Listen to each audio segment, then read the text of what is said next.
Hello everyone, good morning, welcome back to my new blog. તો જો અત્યારે સવારમાં વાગી ગયા છે 5:30 અને હું આજે સવારમાં વહેલી 5 વાગે ઉઠી છું કેમ કે આજે મારે છે કરવા ચોથનું વ્રત. તો હું હમણાં નીચે ગઈ હતી, થોડીક મેં ચા પીધી અને થોડુંક પાણી પીધું છે.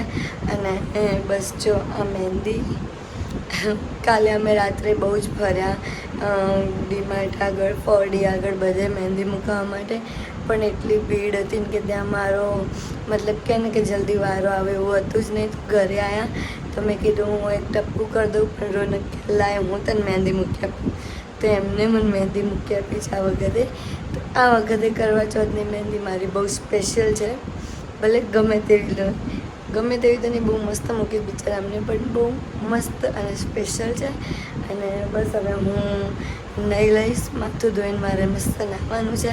પછી આપણે જઈએ નીચે રૂટીનનું કામ કરવા માટે. તો આજે બહુ દિવસ પછી હું વ્લોગિંગ કરું છું, પણ આજે મારા કરવા ચોથના વ્રતમાં હું બહુ બધું કરવાની છું. તો તમને આગળ વ્લોગમાં ઘણું બધું જોવા મળશે. તો આજે આપણે આખો દિવસ બહુ બધી તૈયારી પણ કરવાની છે, તો તમને વ્લોગમાં બહુ જ મજા આવશે. તો પહેલાં આપણે નહીં લઈએ, પછી આપણે જઈએ નીચે. તો આપણે મસ્ત નહીં ધોઈને, માથું ધોઈને અને નીચે આવી ગયા છે અને ચા મધમાં મૂકી દીધી છે. અને હવે ધીમે ધીમે બીજું બધું કામ સ્ટાર્ટ કરીએ. અને સવારમાં ખબર નહીં મારા અવાજને શું થાય છે અને આ ઉધરસ મારો પીછો જ નહીં છોડતી. એટલે સવારે રોજ આવો અવાજ હોય છે, પણ થોડીક વાર એને સરખો થઈ જશે તો ફટાફટ આપણે ચા બનાવી દઈએ, લોટ બાંધી દઈએ રોટલી ભાખરીનો, અને બધું નીચેનું કામ ફિનિશ કરીને ફટાફટ રોનકને ઉઠાડવા જતા રહીએ. આપણે નીચે બધું કામ પતાવીને ચા પાણી બધું રેડી કરીને, ચા જોડે પપ્પાના નાસ્તામાં રોટલી, મમ્મી નાસ્તામાં ભાખરી, બધું જ કામ ચા પાણીનો નાસ્તો ને બધું કામ પૂરું કરીને પાછા ઉપર આવી ગયા છે રોનકને ઉઠાડવા માટે. અત્યારે વાગ્યા છે 8. તો 8 વાગે તો નહીં ઉઠે, 8, સવા 8, 8:30 જેવું રોનક ઉઠશે. તો ત્યાં સુધી આપણે થોડુંક કામ કરી લઈએ. આ ટેડી બિયર છે જે મેં ધોવાની કાઢ્યું હતું, એ પિંક કલરનું છે એટલે ઘણું મેલું થઈ જાય છે. તો એને મસ્ત રૂ કાઢીને ધોઈ નાખ્યું હતું ને હવે એની અંદર રૂ ભરી દીધું છે. તો એક થેલીમાં પેક કરી અને આપણે જ્યાં મૂકવાનું ત્યાં મૂકી દઈએ. આ ટેડી બિયર રોનકે મને છે મારા મેરેજ પછી, જ્યારે મેરેજ મારા 8 ફેબ્રુઆરી હતા એટલે પછી તરત જ 3-4 દિવસમાં તો કહેવાય ને કે વેલેન્ટાઇન ડે આવતો હતો, તો એમને ફર્સ્ટ વેલેન્ટાઇન ડે પર મને ગિફ્ટ કરી દઉં. અને હું પહેલાં અહીંયા બેડ પર જ રાખતી હતી એને, પણ છે ને એનું પિંક કલર છે ને તે બહુ જ મેલું થાય છે, તો એને થોડુંક થેલીમાં પેક કરીને રાખવું પડશે. તેની જે થેલી આવી હતી ને એમાં જ હું પેક કરીને અને પછી અહીંયા કાં તો બેડ ઉપર ગમે તે ક્યાંક મૂકી દઈશ. તો હવે એને અત્યારે પેક કરીને પહેલાં મૂકી દઉં, કેમ કે સાફ સફાઈ કરવા કાઢી હતી ઉપરના રૂમની, તો બધું જ સાફ થઈ ગયું. ખાલી હાથ બાકી છે મૂકવાનું, તો એ આપણે મૂકી દઈએ. ત્યાં સુધીમાં રોનકનો ઉઠવાનો ટાઈમ થઈ જશે, તો પછી એમને ઉઠાડી દઈએ. આપણે નીકળવાની હતી બેડમાંથી કરવા ચોથની થાળી, એની ચાળણી અને લોટી, તો એ સામાન આપણે નીકાળી દીધો છે. હવે આને નીચે જઈને થોડી વોશ કરી દઈએ અને બસ હવે થોડુંક રેડી થવું છે, તો બસ રેડી થઈ જઈએ. જેમ બે વહેલા આવજો, કહેજો તમારા સાહેબને મારા વાઈફને વ્રત છે. રોનક તો જતા રહ્યા ઓફિસ, અને હવે આપણે બટેકાનું શાક બનાવવાનું છે અને રોટલી કરવાની છે મમ્મી ને પપ્પા બંને જણ માટે. તો ફટાફટ રસોઈ કરી દઈએ. પછી મેં સાડી તો પહેરી લીધી છે, બસ થોડુંક તૈયાર થવાનું છે. તો આપણે તૈયાર થઈ છીએ અને પછી અમુક સામાન લેવા જવાનું છે, તો એ સામાન લઈ આવીએ. તો વાગી ગયા છે 2, અને કહેવાય ને કે જો આવું કંઈ ઉપવાસ નહીં હોય ને ત્યારે જ આપણો ટાઈમ ના જાય. જો હું મસ્ત સાડી પહેરીને અને સવારની રેડી થઈને બેસી રહી છું. અને હવે કરીશું સાંજની રસોઈની તૈયારી. આમ તો આમાં શું હોય તમને ખબર છે? ખબર છે આમાં શું હોય? કરવા ચોથમાં સાસુ બની આલો રસોઈ. હા તો ત્યાં તમે 100 વાગે જશો સાસુ જ બનાવશે ને ખૂબ ના, અમે બનાવીને જવાનું કહો છો ને તમે બનાવી દીધું. શું બનાવી આલશો કહો? હું આટલો મોટો છો ને હું બનાવશે જોઈએ. હવે શું બનાવશો તમે? શું બનાવવાના છો? ક્યાં અમે બનાવી, તમે બનાવવાનું કહું છું હું. તમે બની આલો તો અમે ખાઈએ. શું બનાવવાનું છે? ક્યાં તમે તમે શું બની આલશો અમને કહો? મને તો ખીચડી શાક આવડતું નહીં ખાવું છે ખીચડી શાક. ખીચડી શાક નહીં ખાવું, રવા દો. અમારી સાસુ તો નહીં બની આલતી સરગી, કે નહીં બની આલતી રાતનું ખાવાનું. શું કરવાનું કયો? તો હું વળી સવારમાં તમારે સરગી આલવાની હોય 5 વાગે. એવું પાછું? ના એવું ના ચાલે, આપવી પડે. ના બસ હવે કરવી છે રસોઈની તૈયારી, કેમ કે મારે જવાનું છે તૈયાર થવા મારા નણંદના ઘરે. એટલે એટલી બધી તૈયારી નહીં, પણ થોડું થોડું કટિંગ, સબ્જી વબ્જી કટિંગ કરીને એવું બધું કરીને જઈએ. કેમ કે ગઈ વખતે છે ને અમે બહાર જમવાનું રાખ્યું હતું કે બહાર જઈશું જમવા માટે. તો એટલું વેટિંગ ને કે અમારે 12:30 વાગે નંબર આવ્યો હતો જમવાનું, 1:45 વાગે. એટલે આ વખતે હવે મેં નક્કી કર્યું છે કે બહાર જમવા નહીં જવું. એટલે મારે બનાવવું છે બટર પનીર મસાલા. તો બસ એની થોડી ઘણી ગ્રેવીની ને બધી તૈયારી કરીને પછી અમે જઈએ, પછી આવીને અને પછી સબ્જી વઘારીને પછી પૂજાને એવું કરીશું. જો આપણે આવી ગયા છે રસોડામાં. થોડી ઘણી ગ્રેવીની પ્રિપરેશન કરી દઈએ, કેમ કે બટર પનીર મસાલા બનાવવું છે એટલે. અને અત્યારે વાગી ગયા છે 2:30 વાગવામાં, 2:30-3 થવા આવ્યા છે. એટલે મેં કીધું પહેલાં થોડી ઘણી ગ્રેવીની પ્રિપરેશન કરીને પછી નાઈને પછી પૂજાનું થોડુંક સ્થાપન કરીને સારા મુહૂર્તમાં અને પછી રેડી થવા જઈએ. ને મારા નણંદના ત્યાં તો વાંધો ના આવે, કેમ કે અત્યારે શું આવીને પછી બધું જ ના થાય, રસોઈનું પૂજન બધું ના થાય, થોડુંક તો પ્રિપરેશન કરવી જ પડે. એટલે થોડુંક કરીને જઈએ અને પછી આવીને અને ખાલી ગ્રેવી ચડવીને અને અંદર પનીરને બધું નાખવાનું જ રહે એવું કામ કરીને આપણે જઈએ. અને આવીને પછી પનીરની સબ્જીને એવું બધું બનાવીને અને તરત પૂજા કરવા બેસી જવાય. તો જો અમે અહીંયા કરવા માતાની સ્થાપના કરી દીધી છે અને રસોઈની પણ પ્રિપરેશન કરી દીધી છે. અને હું જાઉં છું હવે મારા નણંદના ત્યાં રેડી થવા માટે. તો ચલો આપણે જઈએ. તો જો આપણે પાર્લરમાં પહોંચી ગયા છીએ અને પાર્લરવાળા બેન છે ને ઉતાવળ નહીં કરતા.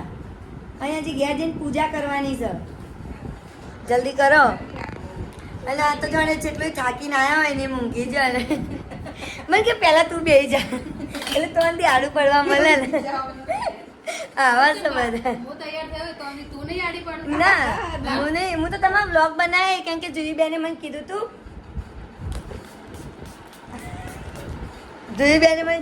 કરવા ચોથનો મારો વિડીયો બનાવજે, એટલે હું સ્પેશિયલ આ તૈયાર થવાય નહીં કહ્યું બેન. તો તારું કામ છે, બનાવવું પડે. તો જો આપણે રેડી થઈ ગયા છીએ. જોઈ બેને મસ્ત ના મેકઅપ તો ડન થઈ ગયો, ખાલી હેરસ્ટાઈલ બાકી છે. હવે મસ્ત કર્યો, થેન્ક યુ સો મચ.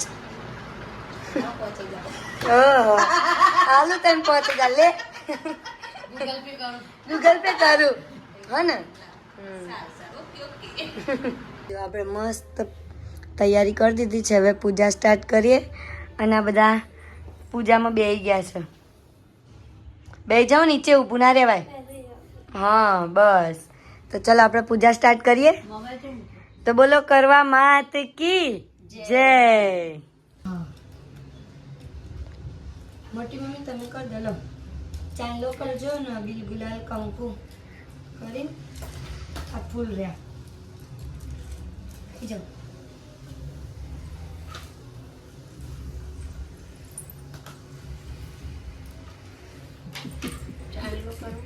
આયરો ચાંદલો છે ને માતાજીને કરો ત્યાં, પછી આજુબાજુમાં ગણેશ ભગવાન ને એવું બધું છે, પણ ખાલી છાંટા નાખી દો ચાલશે. અને પછી અબીલ ગુલાલ કંકુ અને ચોખા અને ફૂલ, આ બધું રીજો. ચોખા અબીલ ગુલાલ વાર્તાની ચોપડી એમાં છે. મને કીધું તો હાલ જ હું એટલે બાજુમાં છે.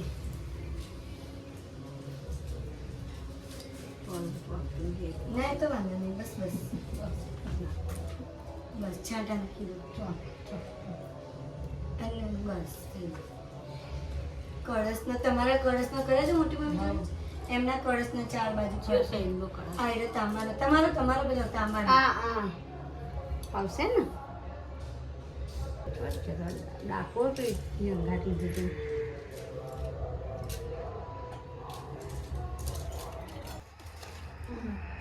ગુજરાતી હાલ ખબર તો પડો ચલો. કાર્તિક મહિનાની કૃષ્ણ પક્ષની ચતુર્થીના દિવસે કરવાચોથનું વ્રત રાખવામાં આવે છે. 16 શણગાર સ્ત્રીઓ પોતાના પતિને દીર્ઘ આયુષ્યની કામના માટે આ વ્રત કરતી હોય છે. પ્રત્યેક સુહાગણ સ્ત્રીઓએ આ દિવસે નિર્જળા વ્રત રાખવું જોઈએ. રાત્રિના સમયે ચંદ્રના ઉપર આકાશમાં પૂર્ણ નીકળી આવ્યા બાદ તેના દર્શન કરી અને તેને એક પાટલા કે પછી બાજટ ઉપર પાણીનો ભરેલો લોટો મૂકી માટીના બનેલા એક નાના કુલડા તો આપણે કરવા આપી દઈએ સાસુ માની.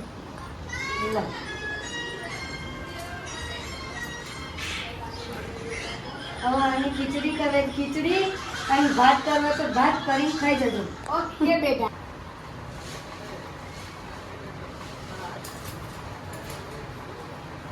મનુ બાપાના પગે લાગી લ્યો.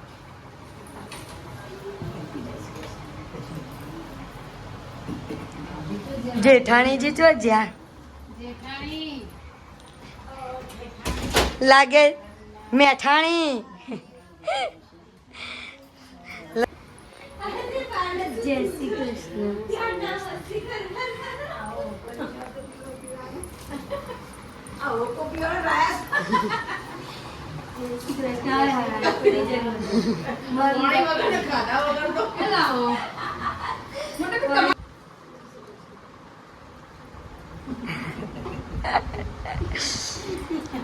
હવે જેને પાણી પીવડાવવાનું છે એ નહીં આવતા.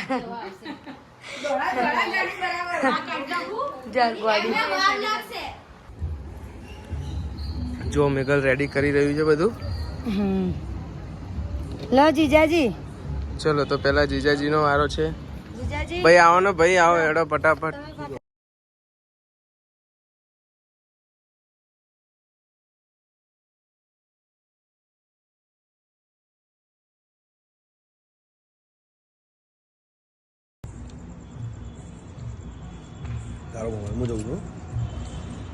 લગન થાય છે એટલે પેલા એમને પાણી ચડા.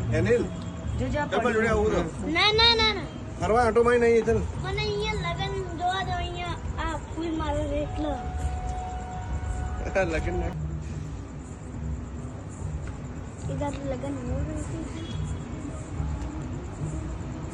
ફૂલ નાખો. વાહ ભાઈ વાહ ભાઈ. સિમના જુઓ. અહીંયાથી હું પગે લાગી. 100 વર્ષની થા અને તારા બધા દુઃખને ફૂ કરીને ફૂકી દેજે અને તને સારું થઈ જાય. હા? પાણી પીવડાવવાનું થોડુંક જ પીવડાવો. ઉપરથી પી ના મુઢેથી પી. હાલે મને શું કાજુ કતરી પેલા હું ખાઈ લઉં. અરે ખાઈ લે. આહા. અમારે ખવડાવવાની જરૂર ના પડી બધા. તમારા મોઢામાં બસ ને. લિપસ્ટિક વાળું કાજુ ઉતરી ગયું. તો જો આપણે જમવા બેસી ગયા છે. પનીરની સબ્જી, પરોઠા, ડુંગળી, લીંબુ અને બિગ બોસ સાથે મસ્ત મજા આવશે બિગ બોસ જોતા જોતા જમવાનું. તો બસ ચલો બધા પનીરની સબ્જી ખાવા. મસ્ત બની રોનક.